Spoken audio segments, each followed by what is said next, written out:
Hi everyone, it's Aya James. I had a lot of fun leveling through Ice Shards in Season 3. I can screen wipe tier 100 at level 93 without any uber uniques. This Ice Shards build does insanely high damage for both AoE and single target like bosses. I had infinite mana super early in the game too because I crafted the build to enjoy many sorcerer buffs in Season 3. I was having a blast all the time from level 1 to 100. This build also shines in Helltide, that I can get 2 chests of living steels in 13 minutes. After trying a bit, I beat Uber Lilith at level 94 without any Uber pet stones. And yes, even before level 100, I was a bit surprised too. You may have an impression that Ice Shards do good damage to single targets, like elites and bosses, but lack AoE damage that it struggles to clear big groups of monsters. But it is a different story now in Season 3. I have optimized this build to unleash maximum AoE damage for Ice Shards. It does much higher damage than Chain Lightning builds or Firewall builds, and screen wipes everything in just a few seconds. This is a pretty long video, as it aims to bring every key thing to look for from level 1 to level 100, and how to have fun and have a blast through different stages in the leveling progression, like level 1 to 30, level 32 World Tier 3, and then World Tier 4, and finally level 100. You can find the links for the best Ice Shard setup for each stage in the description of the video. The whole journey requires no Uber uniques, so we can blast everything without relying on farming Uber bosses and hoping for great jobs. There is also no requirement for the Season 3 pet stones, but I will have some recommendations to further improve our synergy and damage boost with Ice Shards. Let's get it started. First of all, Ice Shards actually gets 2 big buffs in Season 3, but if we look at the Season 3 patch notes, there isn't any direct changes that impacts Ice Shards. However, one big change in Season 3 is that we can apply 100% vulnerable uptime much easier, like Lightning Spear now applies vulnerable when it crits. There is a seasonal aspect that we can imprint to improve Ice Blade's chance to apply vulnerable too, and the new seasonal pet can apply vulnerable. We can easily rely on these changes to apply 100% vulnerable uptime. So instead of using the destructive Ice Shards passive to apply vulnerable, we can use the other passive, the greater Ice Shards. There are 2 benefits. First, every Ice Shard will bounce to a monster nearby, so 5 Ice Shards become 10 Ice Shards, and non-elite monsters around our aim get melted super fast. Plus, we will use the piercing code aspect, which enables Ice Shards to pierce. Groups of elites get melted down together fast too, and we will deliver god tier AoE damage by further using the Ball Lightning enchantment that I will cover the details later. Second, with the greater Ice Shards passive, all Ice Shards apply 25% more multiplicative damage, so we get a free aspect-like damage boost just from the passive. And the only requirement is to keep barrier uptime. It is not hard to keep 100% barrier uptime. We use Ice Armor in the build which lasts 6 seconds. We use the Protection passive and 5 cooldown skills that each one will generate a barrier equal to 30% of our HP for 3 seconds. So we can use the cooldown skills one by one to maintain 100% barrier uptime. For example, we cast Lightning Spear to initiate the fight, stun everything and apply vulnerable. Before the 3 seconds that the barrier runs out, we cast, for example, Ice Armor to continue keeping our barrier. Then before the 6 seconds barrier from Ice Armor runs out, we apply either Teleport or Flame Shield to get another 3 seconds of barrier. When we are surrounded by mini monsters, Frost Nova will freeze all of them and give us barrier too. After one rotation of cooldown skills, we will have new cooldown skills ready to use to generate barrier again. On top of all these mechanics, I use this Protect Pet Governing Stone to further apply barrier in early and mid game. So we can use the greater Ice Shards passive now to do insane AoE damage, plus 25% more damage. It is great Ice Shards got 2 big buffs in Season 3, but what makes it even better is that I can cast infinite Ice Shards so much easier now. Imagine shooting Ice Shards to everything non-stop, starting from World Tier 3 with only crappy gear. This is mainly because of 2 things. One, the Fury Surge passive bug has finally been fixed, and we can get constant 45% mana regeneration easily. 2. The Frigid Breeze passive will be triggered much more often now, since we can apply 100% vulnerable uptime for all monsters in Season 3. For the Fury Surge passive, we will use Firebolt enchantment, so every monster will be burned to death, triggering constant 45% more mana generation. One note, this 45% more mana generation not only includes the mana generation every second, but also applies to the mana generated from other sources, like the Frigid Breeze passive, where we generate mana from dealing cold damage to vulnerable monsters, and the Prodigy aspect, where we generate mana from casting cooldown skills. Remember, we have 5 cooldown skills in the build, right? Yes, casting the cooldown skills not only gives us 100% barrier uptime, but also mana regeneration, so that we can cast Ice Shards non-stop as early as level 40, even with crappy gear. And 2, since all monsters get 100% vulnerable uptime, we get more mana regeneration from the Frigid Breeze passive. For comparison, we rely on the destructive Ice Shards passive to apply vulnerable before Season 3, so only the first 4 monsters on the Ice Shard line get vulnerable and will trigger the Frigid Breeze passive. But now all monsters are vulnerable at the beginning of the fight, and all Ice Shards plus the bouncing Ice Shards will trigger the Frigid Breeze. That we get so much more mana regeneration, and cast Ice Shards non-stop, even before World Tier 4. Now we understand why Ice Shards shine in Season 3. Let's start our journey from level 1 and have a blast. For level 1 to 30, I recommend going through the seasonal quest first until fully completing it. This unlocks the vault access, and it has the best rewards for gear jobs, glyph XP, and the new pet stones introduced in Season 3. Ice Shards isn't a great choice to run in the beginning because we don't have enough synergies. I recommend using this Chain Lightning leveling build with Arc Lash and Chain Lightning. It focuses on fast movement speed, auto-aim Chain Lightning that screen wipes everything, and further single target damage optimizations to take down bosses fast that Firewall is not good at. After level 25, the build focuses more on crit hit and mana regeneration that we can cast Chain Lightning more often. It is super fun to run, and I've optimized it to be the best at each level without any gear requirement. I tried Frozen Orb in Season 3 early leveling for something new, but I don't find it impressive enough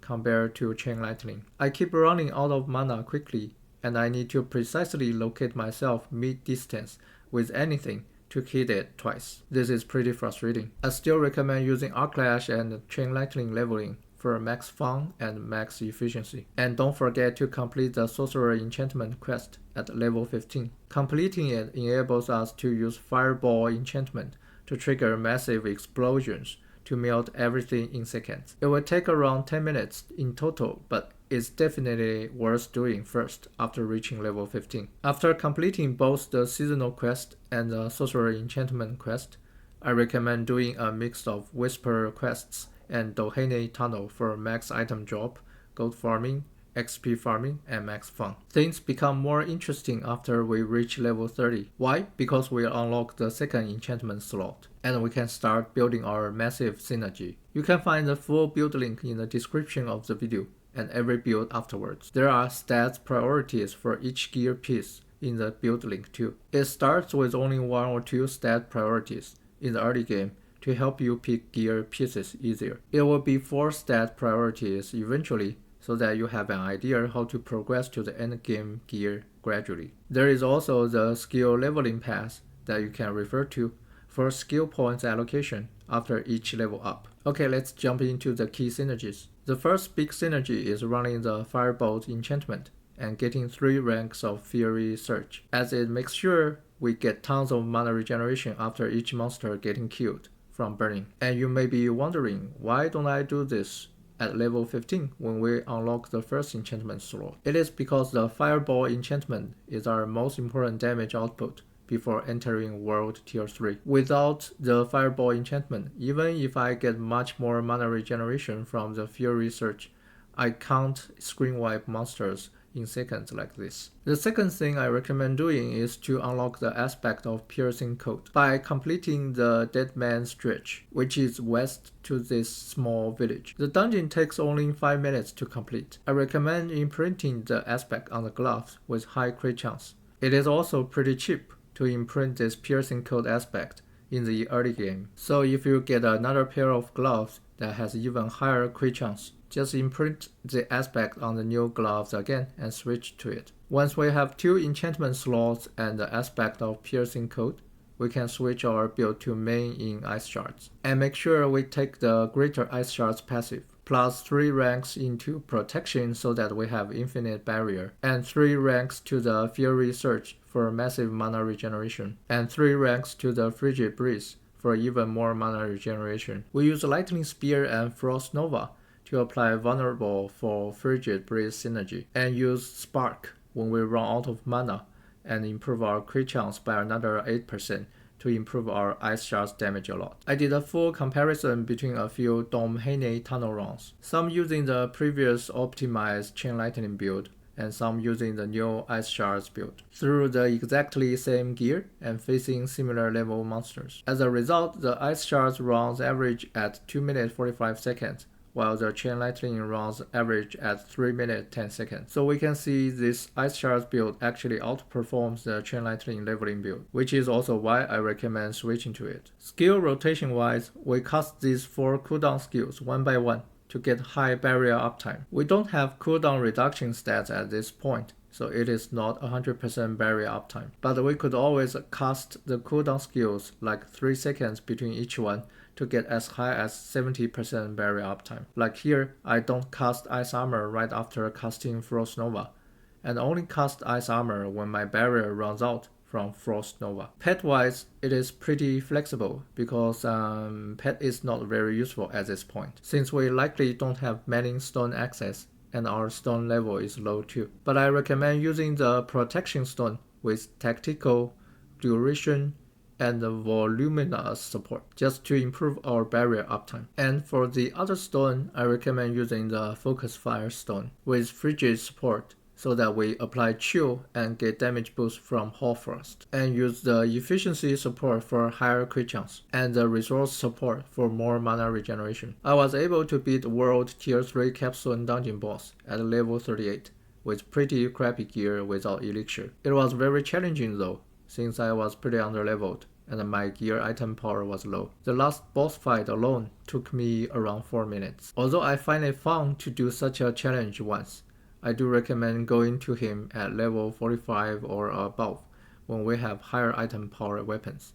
It'll be much faster. Now that we unlocked World Tier 3, I strongly recommend running the Nightmare Vault to get huge number of item drops, Glyph XP, and Pet Stone XP. And I recommend using 2 pearls to get 20 stacks so that we can get hit by traps 15 times, but still get max rewards. We actually get the 2 pearls back from the 2 extra chests, so we can run this way infinitely. If you get more comfortable dodging the traps, you can definitely try using 1 pearl instead of 2. But personally, I still prefer 2 pearls, as I get 2 pearls back anyway, and I can run through the dungeon without caring about the traps at all. As monsters get a lot more health and damage in World Tier 3, we will do 3 updates to our build to further unleash our power. The first one is to unlock the Prodigy aspect imprinting by completing the Witchwater dungeon. It enables us to get infinite mana to cast Infinite Ice Shard, and it would only take us around 4 minutes to complete it. We then imprint it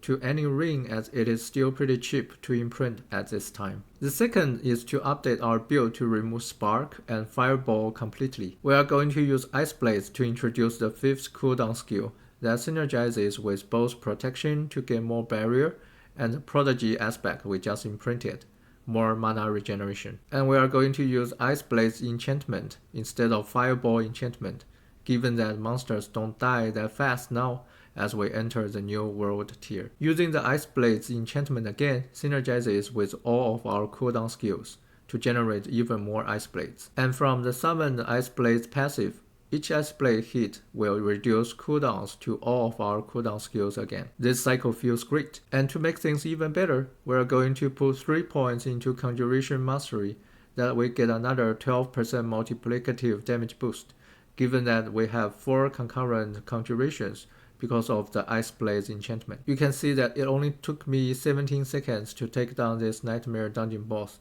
that is 7 levels above me after combining all the synergies. And I can cast Infinite Ice Shards already, not only to groups of monsters, but also bosses. One note, I had infinite mana because I was super lucky and got a drop of the Tarasha ring, which comes with a resource generation stat. If you don't have resource generation stat on any of your ring or offhand, you can get 1 mana cost reduction stat on either boots or amulet, and should already have infinite mana. And we will put 3 points to potent warding for 9% all resistance to help improve our tankiness, since entering new world tier reduces our all resistance a lot. And the third thing is to imprint the seasonal aspect that boosts ice blades and our damage to vulnerable enemies. It can be unlocked pretty easily by just completing the seasonal journey chapter 1, so that we make sure we have offensive aspects on all these positions. Gear wise, I recommend using a wand for more lucky hit chance. Look for high crit chance in gloves,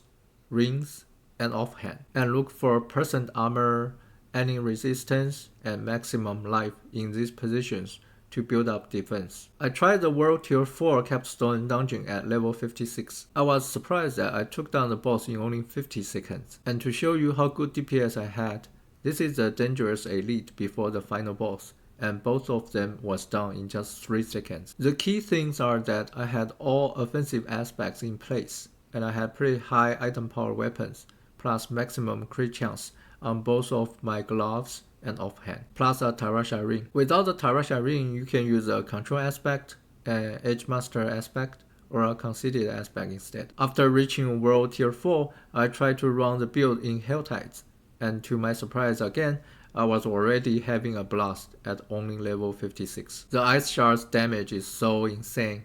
I leveled up from 56 to 58 in just 20 minutes. Pet wise, it stays the same as the previous stage.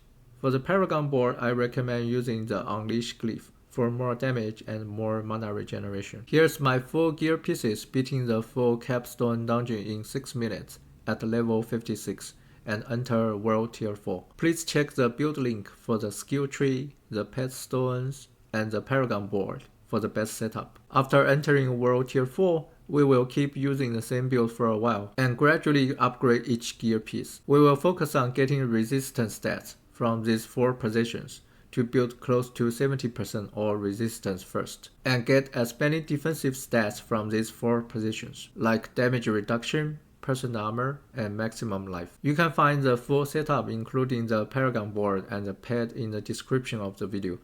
All glyphs I used are just level 1 with the glyph bonus unlocked. The final endgame Paragon board will be max level glyphs in the next section. I would definitely again recommend running the Nightmare Vaults to get most rewards. And I recommend using 3 pearls to get 30 stacks so that we can take 15 trap hits and basically ignore the traps completely. We will get 3 pearls back from the 3 extra chests at the end, so it costs nothing, as long as we complete the dungeon without dying more than 4 times. For the Paragon board, we will use the Enchantment Master board for the second one, and take all these non-physical damage nodes to build damage and all resistance nodes to build tankiness, and use the Elementalist glyph to further improve our all resistance and get a 15% multiplicative damage boost, since we have all 3 elemental damage. For the pet setup, it remains the same.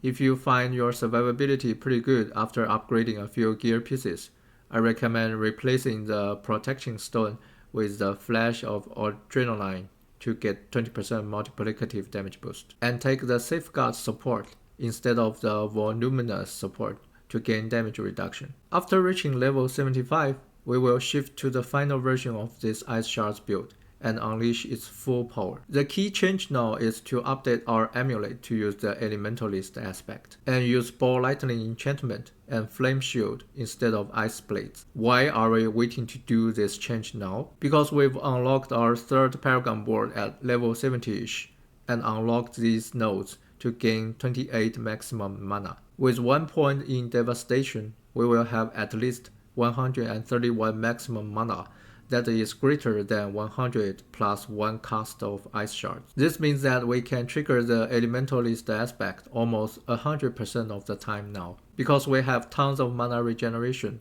so that usually our mana recovers to full after casting 2 Ice Shards, and our mana is above 100 again and the following Ice Shards casted benefits from this 60% crit chance buff again. Isn't that amazing? We will reach 100% crit chance by having 3 crit chance stats, plus a max elementalist aspect on Amulet. That's also why I recommend having plus 3 Devouring Blade stat on Amulet, so that we can enjoy this 42% damage boost 100% of the time. And speaking of 100% crit chance, I'm bringing our old friend back, Ball Lightning. You may find that Ball Lightning's damage is nerfed in Season 3, but no problem, we actually had no attack speed synergy in this build, so the Ball Lightning damage in this build is not impacted. Using Ball Lightning enchantment, plus 100% crit chance, plus high lucky hit chance from gear pieces, means that one Ice Shard can trigger up to 6 Ball Lightnings on the ground. Yes, it is just so good,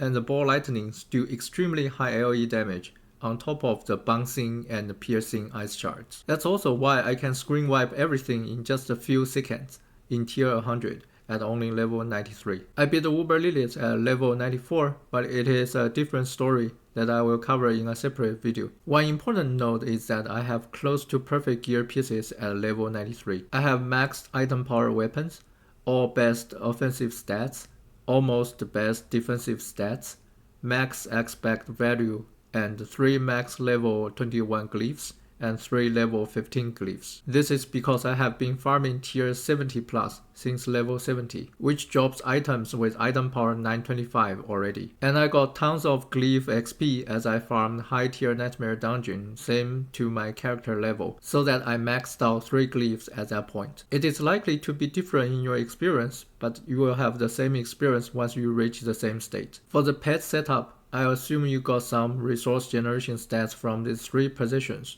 or some mana cost reduction stats from these 3 positions, that we won't need the resource support anymore. I recommend using the breaking support to apply more vulnerable, with the arcing stone to apply chill to all enemies to get damage boost from Hoarfrost and Penitent Griefs. We can remove efficiency stone because we already maxed out crit chance from the elementalist aspect, and use the Tempest stone instead of the focus fire for faster chill application to all monsters. I also recommend switching to the Tempest as soon as you get it. Aspect wise, I updated my mana recovery ring from the Prodigy aspect to the aspect of concentration, since we have 100% barrier uptime and barely take any damage. It will help mana recovery a lot in boss fights, and we no longer need the fear research anymore, that we can put points into Ball Lightning for further damage. I had lots of fun leveling through Ice Shards in Season 3. I find it even more fun than using Chain Lightning in the last season. It outperforms Firewall builds as we have much higher single target damage from Ice Shards,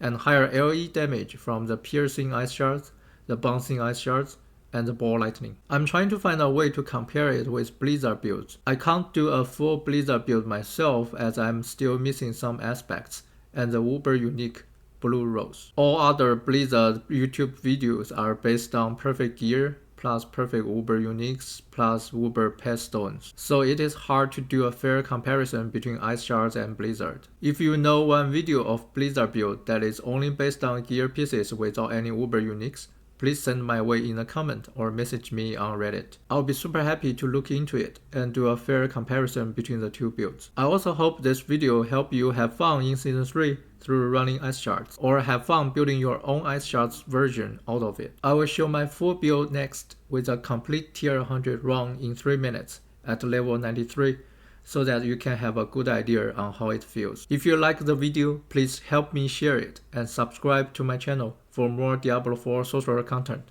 Thank you for watching, and I will see you in the next one.